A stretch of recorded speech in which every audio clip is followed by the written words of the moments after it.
So present ఎక్కడైతే ఆ ముగ్గురు కూడా సూసైడ్ చేసుకున్నారో ఆ ఇంట్లో క్లూస్ టీమ్తో పాటు రిమైనింగ్ లోకల్ పోలీసులు ఇక్కడ ఆధారాలు సేకరిస్తున్నటువంటి దృశ్యాలు చూస్తున్నాము. సో ఇదే ఇంట్లో లోపల రామరాజ్తో పాటు అతని కుటుంబం, అతని భార్య మాధవితో పాటు కొడుకు శశాంక్ ముగ్గురు కూడా ఇప్పుడు ఆత్మహత్య చేసుకున్నారు. సో వీళ్ళ ఆత్మహత్యకు ప్రధాన కారణం పోలీసులు చెప్తుంది మాత్రం హోటల్ బిజినెస్లో లాస్ రావడమే కారణం పంపారంటూ పోలీసులు చెప్తున్నారు. సో ఆ నోట్లో రాసినటువంటి దాని ప్రకారమే ఆర్థిక ఇబ్బందులు కారణమా అనేటువంటి దానికి సంబంధించి కూడా పోలీసుల దర్యాప్తు కొనసాగుతుంది. అయితే ముగ్గురి మృతదేహాలను ఇక్కడ నుండి హాస్పిటల్కి అయితే పోస్ట్మార్టం నిమిత్తం తరలించారు. మొదట మాధవి పైన ఆమె దిండుతో మోది ఆమెని ఊపిరాడకుండా చేసి ఆమె చనిపోయిందని నిర్ధారించుకున్న తర్వాతనే శశాంక్ కత్తితో చెయ్యిని కోసుకున్నాడు. ఆ తర్వాత ఫాదర్ హ్యాంగింగ్ చేసుకున్నాడు. ఈ విధంగా ముగ్గురు కూడా 3 రకాలుగా చనిపోయినటువంటి పరిస్థితిని కూడా చూస్తున్నాము. సో వాళ్ళ ఫ్యామిలీ మెంబర్స్ ఇక్కడ బయట వాళ్ళందరూ కూడా ఉన్నటువంటి దృశ్యాలను చూస్తున్నాము. సో వీళ్ళందరూ కూడా ఆత్మహత్య చేసుకునే అప్పులు లేవు, ఆర్థిక ఇబ్బందులు పెద్దగా లేవు, కానీ సూసైడ్ నోట్లో ఎందుకు అలా రాశాడో తమకి తెలీదు అనేటువంటి విషయాన్ని అయితే ఇక్కడ కుటుంబ సభ్యులు చెప్తున్నటువంటి వర్షన్. సో ఇక్కడ వాళ్ళ ఫ్యామిలీ మెంబర్స్ని చూస్తున్నాము. సో విషయం తెలిసినటువంటి వెంటనే వీళ్ళ ఫ్యామిలీ అంతా కూడా ఆల్మోస్ట్ హైదరాబాద్లోనే ఉంటున్నారు. సో విషయం తెలిసినటువంటి వెంటనే వాళ్ళందరూ కూడా ఇక్కడికి విచ్చేసేటువంటి పరిస్థితి చూస్తున్నాం. ఏమవుతారు మీకు రామరాజు గారు? యాక్చువల్లీ మేము చిన్నప్పటి టెనెంట్స్ ఇక్కడ. అది మాకు ఇప్పుడే తెలిసింది, మేము ఇప్పుడే వచ్చినాం. We are ready to start. మేమేం చెప్పలేదండి, మేము ఇక్కడికి వచ్చేసరికి ఆల్రెడీ అందరు ఉన్నారు. I don't know exactly. So ఇటు సైడ్ వీళ్ళు సెకండ్ ఫ్లోర్లో ఉంటారు. సో కింద ఉన్నటువంటి టెనెంట్స్ అందరూ కూడా ఇక్కడికి ఇచ్చేసి మొత్తం లోపల ఉన్నటువంటి సిచ్యువేషన్ అంతా కూడా వాళ్ళు చూసినటువంటి పరిస్థితి.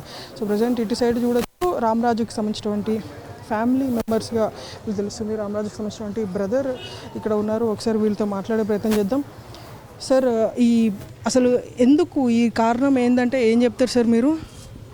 తెలియదమ్మా, నిజంగా తెలియదు. ఏమవుతారు మీకు? బ్రదర్ అవుతారు. నా చిన్న తమ్ముడు, నేను పెద్దన్న. అసలు తెలీదు, జీరో నాలెడ్జ్. మీరు నమ్మితే నమ్మండి, నమ్మకపోతే నమ్మకండి. ఏమైనా తెలిస్తే మా 4th బ్రదర్ ఇక్కడ ఉంటాడు, వానికి ఏమైనా తెలుసు తప్ప నా దగ్గర జీరో. అసలు నా దగ్గర హోటల్ బిజినెస్లో ఏమైనా లాస్ వచ్చింది అంటున్నారు, నిజమా? ఆ లాస్ గురించి ఏమైనా డిస్కషన్ చేస్తే అని తెలిసింది తప్ప ఇట్లాంటి డిసిషన్ కాదు. యాక్చువల్లీ ఇది చాలా పెద్ద ఫ్యామిలీ, అందరి దగ్గర డబ్బులు ఉండే. ఇది చాలా పెద్ద సెటిల్మెంట్ కాదు మాకు, ట్రూలీ కాదు, అసలు కాదు. మీరు వాడు వారంటనే ఉంటాడు, వాడు ఉంటాడా? ఇద్దరు తండ్రి కొడుకు ఒక దగ్గరే ఉంటారు. ఆడవారు చాలా ఆడవారు. ఎంతో ఇది అర్థమైతలేదు. నిజమా అర్థమైతలేదు మాకు. ఇది చాలా పెద్ద డెసిషన్ కూడా కాదమ్మా. మేము అందరం వెల్ సెటిల్డే ఉన్నాము. ఇదేం పెద్ద కష్టం కాదు మాకు, కాదు అసలు. ఇదేందో అర్థమైతలేదు. వాళ్ళు ఏం చేసుకున్నారో, అది ప్రెస్టేజ్ ఇష్యూనో పాపం కోసనో తెలియట్లేదమ్మా నాకు. ఎన్ని హోటల్స్ ఉన్నాయండి ఇక్కడ హైదరాబాద్లో? నా తమ్ముడికి తెలుసు కరెక్ట్గా, నాకు నిజంగా తెలీదు. 4th బ్రదర్ రవి ఉంటాడు ఇక్కడ, ఆయనకు తెలుసు. ఇప్పుడు సూసైడ్ నోట్ ఎవరికి పంపిండు? రవికి పంపిండా? Zero idea. వచ్చే వరకు వాళ్ళ దగ్గర ఉంది, నా దగ్గర లేదు. ఓకే, ఎట్లా ఉండే మీరు హ్యాంగ్ చేసుకున్నారు? మేము చూడలేదు, లాస్ట్ మినిట్లో అప్పుడు అంత దించి పోలీస్ వాళ్ళు చేసినంత వరకు మాకు తెలియదు అసలు. ఎప్పుడు మాట్లాడినారు మీరు లాస్ట్? మొన్న ఫంక్షన్లో మాట్లాడినాం. ఫంక్షన్లో ఇప్పుడు సూసైడ్ చేసుకున్న ఆయన కంటే పెద్ద ఆయన 4వ ఆయన, వాళ్ళ కొడుకు ఎంగేజ్మెంట్ ఉంటే అందరం కలిసినాం. అన్ని ఫోటోలు ఉన్నాయి, అన్నీ మాట్లాడుకున్నాం. ఏం చేసిండో మాకేం అర్థం కావట్లేదు. ఇది మాకేం అర్థం కావట్లేదు. అది వాళ్ళ ఫ్యామిలీ మెంబర్స్ చెప్పినటువంటి వర్షన్ అయితే ఇది. రామరాజుకు సంబంధించినటువంటి ఒక బ్రదర్ చెప్తూ ఆర్థిక ఇబ్బందులు అనేటువంటిది చాలా చిన్నది, అసలు అంత సూసైడ్ చేసుకునేటువంటి క్రైసిస్ లేదు, కానీ ఎందుకు ఇంత షార్ట్ టర్మ్ డెసిషన్ తీసుకున్నారు అనేటువంటి తమకు అర్థం కావట్లేదు అంటూ ఇక్కడ ఉన్నటువంటి ఫ్యామిలీ మెంబర్స్ అయితే చెప్తున్నటువంటి వర్షన్. అండ్ సెకండ్ థింగ్, ఎక్కడైతే వీళ్ళు సూసైడ్ చేసుకున్నారు, సో ఇంటి లోపల అయితే స్థానిక డీసీపీతో పాటు లోకల్ పోలీసులు ఇక్కడికి చేరుకొని మొత్తం రిమైనింగ్ ఆధారాలన్నింటినీ కూడా చూస్తున్నారు. సో ప్రజెంట్ డీసీపీ బయటకు వస్తున్నారు. ఒకసారి ఆమెతో మాట్లాడే ప్రయత్నం చేద్దాము.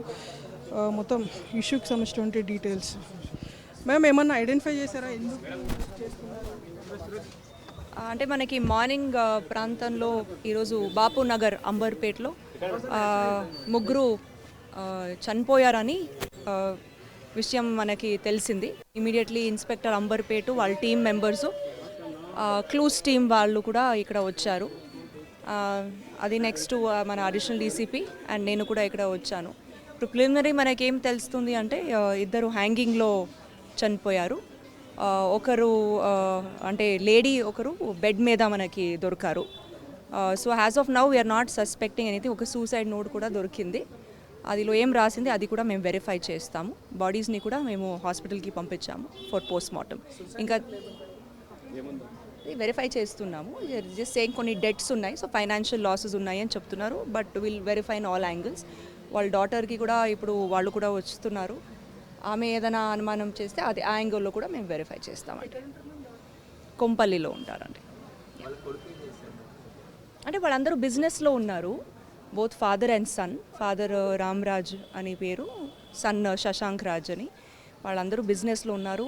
ఇక్కడ దగ్గర హోటల్ కూడా ఉంది. సో ఏదో ఫైనాన్షియల్ లాసెస్ అని అబ్బాయి రాస్తున్నారు ఒక సూసైడ్ నోట్లో. బట్ విల్ వెరిఫై అండి. Thank you.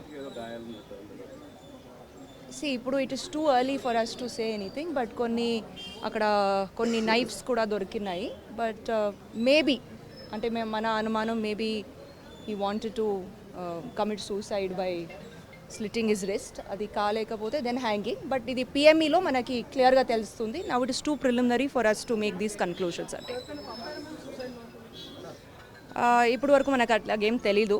ఈ సూసైడ్ నోట్ మనకు దొరికింది. ఓకే, యా, థ్యాంక్ యూ అండి. Thank you. రైట్, అది పోలీసులు చెప్తున్నటువంటి వర్షన్ అయితే అది. సో సూసైడ్ నోట్ అయితే వీళ్ళకి లభ్యం అయింది. కానీ ఆ సూసైడ్ నోట్లో ఫైనాన్షియల్ డిస్ప్యూట్స్ అని రాశారు. సో అది ఎంతవరకు నిజం అనేటువంటిది వెరిఫై చేస్తున్నామంటూ పోలీసులు చెప్పినటువంటి వర్షన్. సో ఆ ఇంటి లోపల అయితే క్లూస్ టీమ్ ఇంకా ఆధారాలు సేకరిస్తుంది.